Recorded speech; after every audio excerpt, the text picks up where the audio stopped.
I'm Steve from This Week with Cars, and today I'm doing the Cruise to the Woods Cruise and Car Show. This is the last big car show of the year. Last year they had 1,000 cars at this event. Right now I'm sitting in Stratford, Iowa. This is one of the meeting points for the cruise. And then we will cruise up to Fort Dodge, Iowa, where the car show will be. Hopefully there'll be more than 1,000 cars there this year. And we'll go and see what interesting things we can find. This is open to any type of car or truck, any year, and there's always a lot of interesting things that show up. This year I'm driving my 1971 Jaguar XJ6. It's been a great, comfortable, and more importantly, a warm ride. The Jag has been performing great, and hope I make it there and back.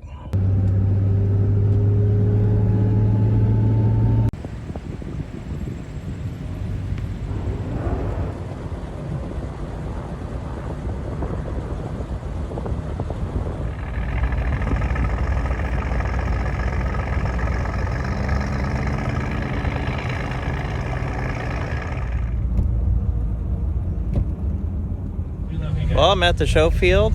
There's about 1,000 cars here. Let's see what interesting things I can find. 70 Lost 302, followed by a 73 Mod 1. I'm in love with the 73s.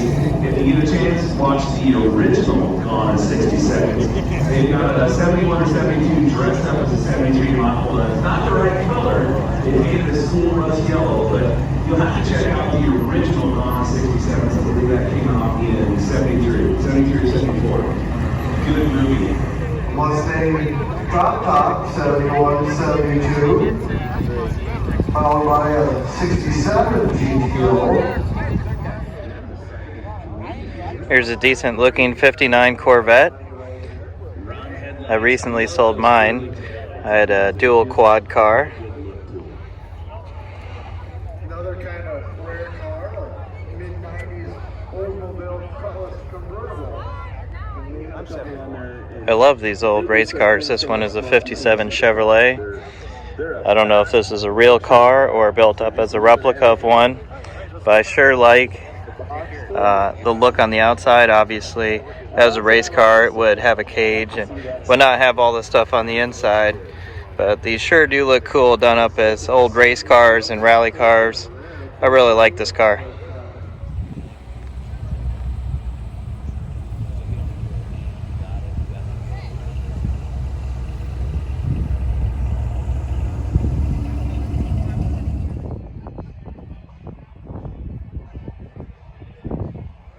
I just found this Datsun Roadster. This is a Datsun 2000, but obviously that's not the original Datsun engine. As you look around, it's a little shabby, but I bet this thing is fast. Looks like he's got a 6-speed transmission in it. I'm not normally a fan of modifying these vehicles like this, but I wanted to show this one to you because this might be the most American vehicle at the show. This is a 1955 International Harvester pickup truck. Obviously that's not the original engine, and there's a lot of modifications done there. The dual master cylinders, aluminum radiator fan. Take a look inside real quick. New column, new gauges. Could be restored back to original still. Looks like it's not too modified. This little buggy here is a great example of the kinds of things you can have licensed for the street here in Iowa. Basically, if it has wheels and a steering wheel, you can drive it on the road. Just put some turn signals on it. Very cool to see this out and driving.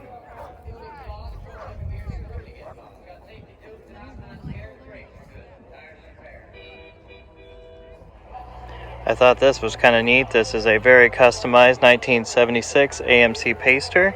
This was actually awarded to a couple who won a custom car show with their truck. And for winning first place, they were given this car. It is customized with a custom fiberglass rear spoiler on it. Doesn't look that bad. AMC Pacers and Gremlins are pretty rare to see. It's a pretty neat car. And believe it or not, parked just a few vehicles away is that exact 41 Ford that they won the show with and won that Pacer.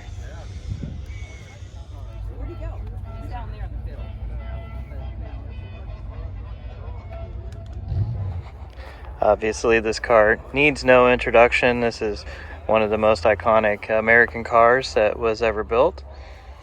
These cars were built so that Dodge and Plymouth could make their NASCARs a little bit different than anybody else and maybe get an advantage over their competitors. The wings on the back of them had to be so tall because the trunk needed to open. So the height of this is set so that the trunk can still open and clear that wing. Not sure what year this Lincoln Continental is, but this sure is neat. This has a Lincoln V12 in it. You can see the little bobber there for checking the oil level. Just comes up and says full or empty to indicate how much oil you have in it. Look at these giant horns on the other side of the hood. That's what you call just a driver. Yep. On the inside, it looks like they have a few modern materials in here, but the dash is largely original. It's kind of a more squarish shape for an American car. Usually these have a lot more curve to it. This truck here is completely impractical, but you have to give them credit for the amount of work that they put into here. You can see the air ride suspension, the long travel shocks. All the suspension pieces are painted in the same blue. So look at the size of the drive shaft there. You can see how massive the brakes are that they put on this thing. Giant rotors on the other side. You can see over there giant calipers on the other side of the wheels. And a massive exhaust tip coming out of the back of it. Cars don't get much bigger than this, and this is a beautifully restored 59 Cadillac Eldorado.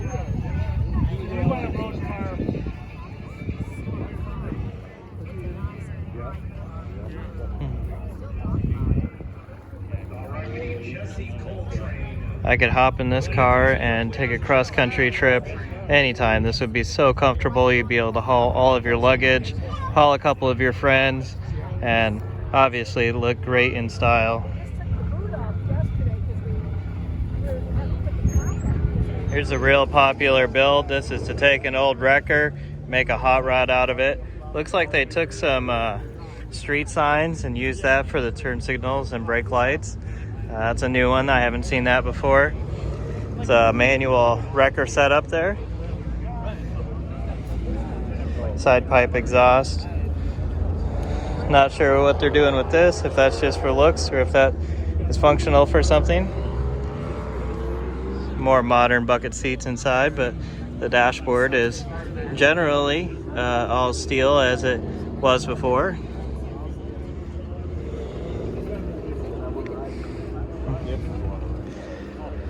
You can see this is equipped with a Hemi engine.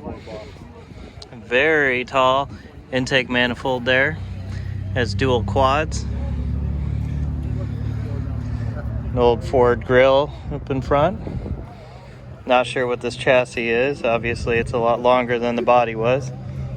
They're using a chain drive here to adapt the steering over to the steering column.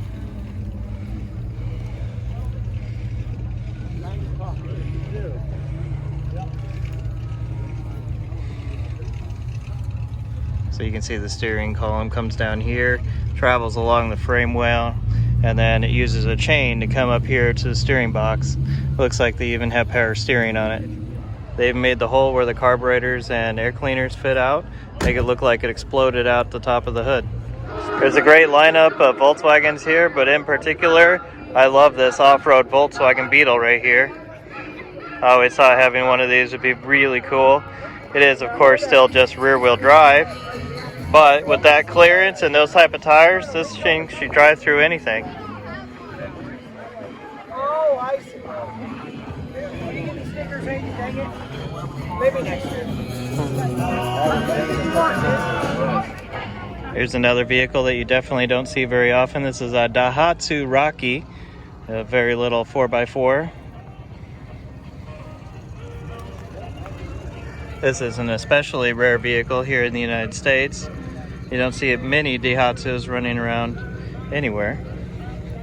Well, that's it from the 2020 Cruise to the Woods up here in Fort Dodge, Iowa. I hope you enjoyed this, and I'll see you next time.